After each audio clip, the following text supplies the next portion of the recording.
From Fort Lauderdale and Miami, Channel 4 News continues. In May of this year, we introduced you to Al Topping, the Pan Am employee who in 1975 oversaw the airlift of more than 300 company employees and their relatives from Saigon, an evacuation which was the subject of a made-for-TV movie last May, Last Flight Out. Last month, Topping returned to Vietnam to be reunited with a colleague and friend who stayed behind. What you're about to see is a story of this reunion 15 years later, shot for the most part by Al Topping himself with a VHS camera we supplied him with. Some of the tape is in black and white.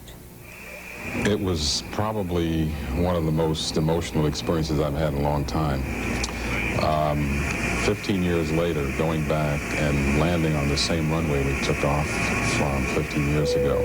It wasn't only the same runway, but the same Pan Am steps, now bearing a different name, that greeted Al Topping to Saigon Airport, a prelude of what was to come in the next 6 days. When we met, it was just a lot of crying and a lot of hugging and a lot of tears.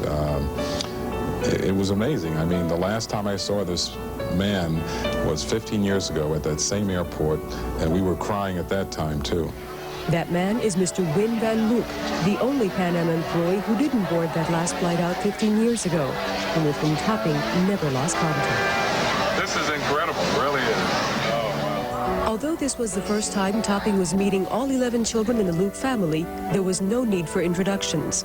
Like many other Vietnamese there, they knew all too well what had happened in April of 1975. I explained to my children what that means on this paper. Saigon was quickly becoming the end of a funnel. The North Vietnamese troops had completely surrounded the city. People were flocking to Saigon, including South Vietnamese troops, who were rapidly losing ground to the North Vietnamese. At the time, Pan Am had 61 employees stationed there. There were some heavy negotiations between the U.S. government officials and the South Vietnamese and the North Vietnamese to permit these evacuation flights. It was then that Mr. Luc made a decision that changed his life forever. He remembers coming to me during those last days saying, asking for my advice.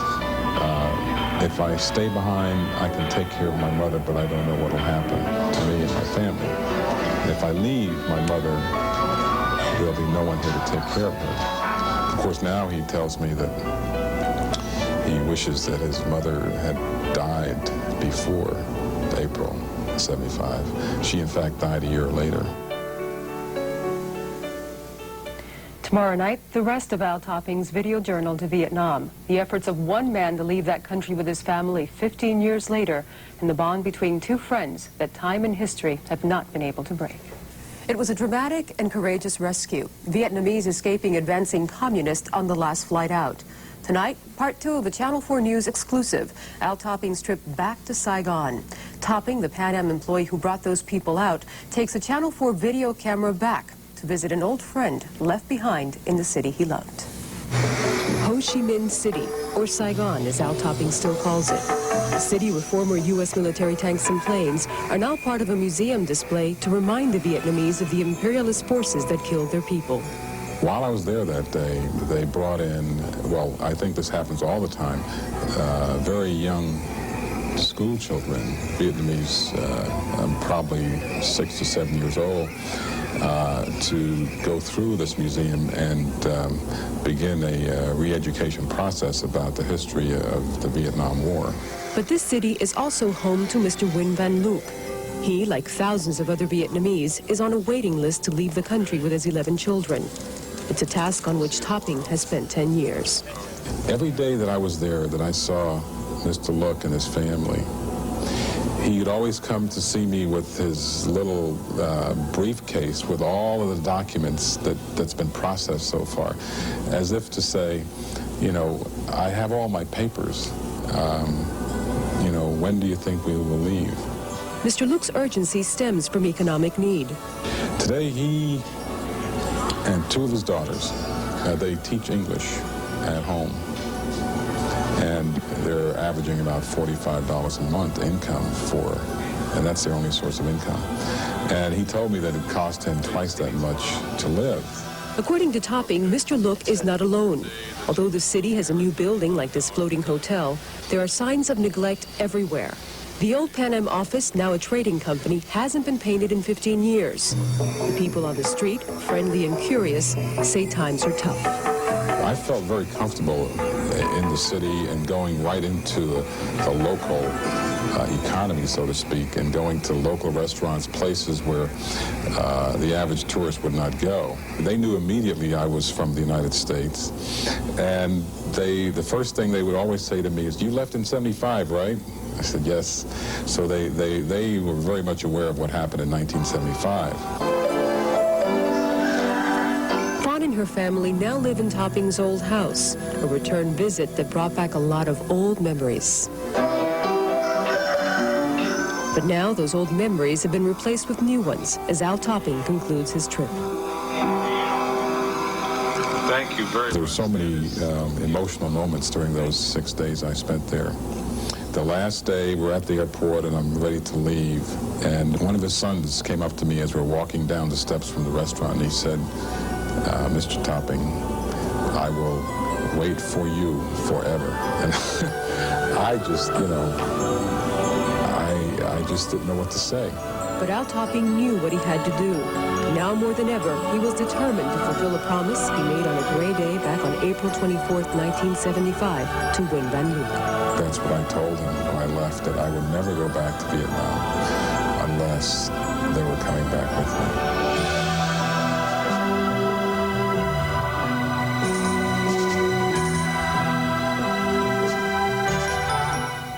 That last flight out for Mr. Look and his family could come as early as next year. If all goes well, Al Topping will be back to pick them up in time for the holidays. The world watched in horror as people tried to escape from Vietnam during the fall of Saigon.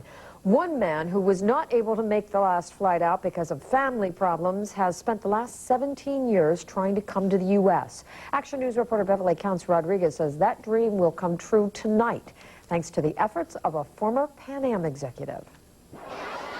May 1990, Al Topping goes to Saigon, now called Ho Chi Minh City, and is reunited with Win Van Look, the friend he left behind 15 years ago. You see, Topping, a former Pan Am executive, arranged the last Pan Am flight out of Saigon just days before the fall of South Vietnam in 1975. All Vietnamese Pan Am employees and their families were offered a seat on that flight and a new life in America. But Look, who was in charge of Pan Am's ramp operations, decided to keep his 8 children and wife behind. His mother was very ill. He did not want to leave her behind with no one to care for her. Today, Topping's looking forward to another reunion at the airport with Look tonight. But this time, it will be here in Miami. After 17 years of negotiations with both governments, Luke is finally getting to come to America with Topping as his sponsor. Topping says since the fall of Vietnam, life in Saigon has been hard. And here you have a man that's almost 60 years old that's coming to the United States to start from scratch. And that takes a lot of determination. Luke now has 11 children, but only the 3 youngest will come with him. His wife and mother are now dead. Over the years, Topping has raised $10,000 to help the family. Half has been spent on flying them over. Topping's also found them a little apartment, and former Pan Am employees have started donating household items. Topping says Luke hopes to bring the remaining 8 members of his family here to the States within the next 2 to 3 years. And if people continue to be as generous as they have been, he's hoping that that wish will soon come true. In Miami, Beverly Counts Rodriguez, Channel 6 Action News. It was April 29, 1975. The last 2 U.S. soldiers to die in Vietnam were killed that day, and the last American citizens were evacuated. A Miami man by the name of Al Topping was in charge of evacuations for American World Airways, an historic responsibility, but one also fraught with pain, part of which Mr. Topping felt for a good friend who chose to stay behind and face whatever the communists had in store when they took Saigon the next day. That was 17 years ago. The nightmare war in Vietnam ended and the dream of Win Van Look began. Tonight, Channel 6 Action News reporter Bud Fraga saw that dream fulfilled here in Miami.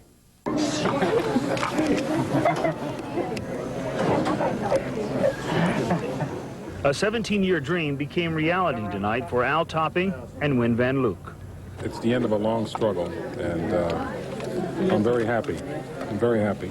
Topping visited Luke in Ho Chi Minh City, formerly Saigon, in May 1990. It brought back memories of leaving his former Pan Am co-worker behind in 1975, when Topping helped organize the last flight out of Saigon before its fall.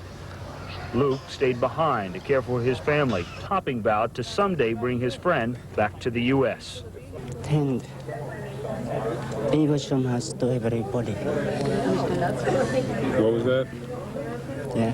What, say that again? Thank Oh, thanks to everybody. It's everybody. Yeah. Luke, a widower, brought 3 of his daughters with him. He left 8 children in Vietnam. Once he finds a job and gets on his feet, he'll bring them all here. Al and a lot of other former Pan Am employees are helping.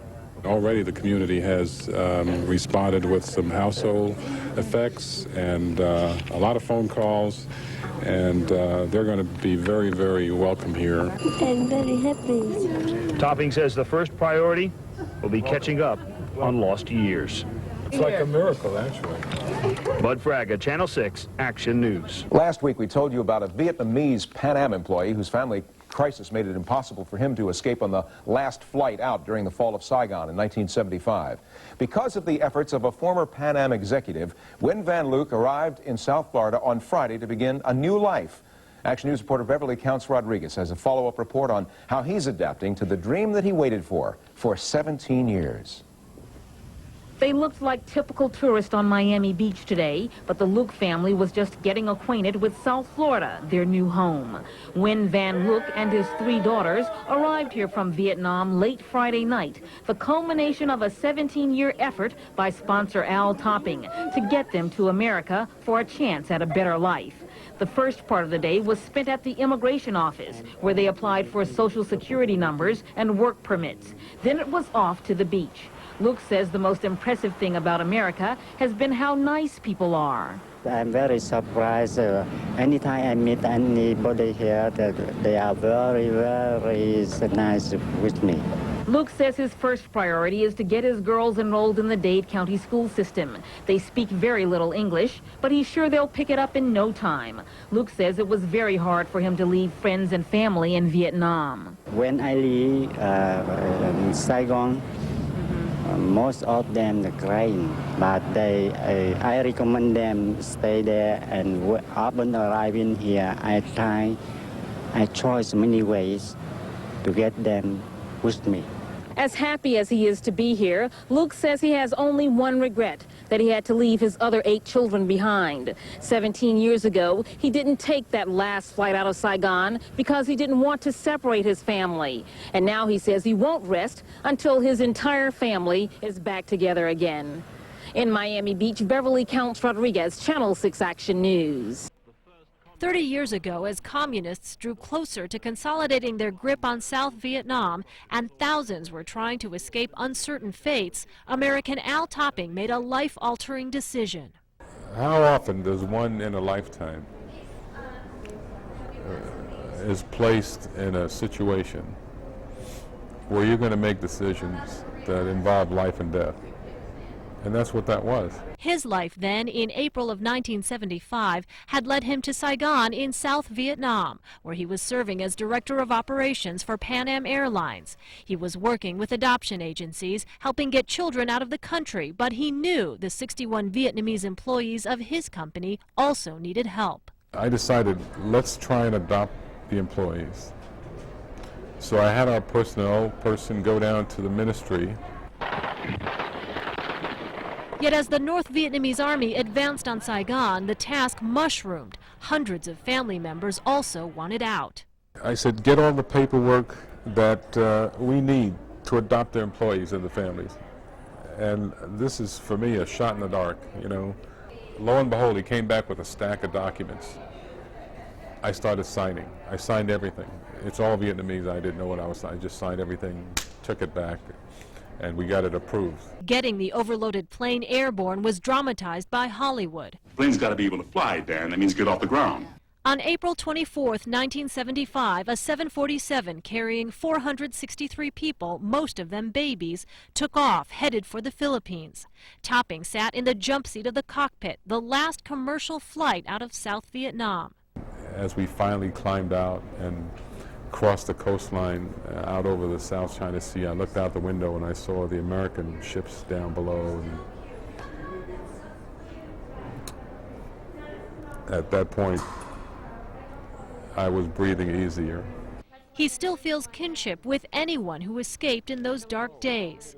Decades later, Topping doesn't credit himself with a successful mission. I think God was on our side.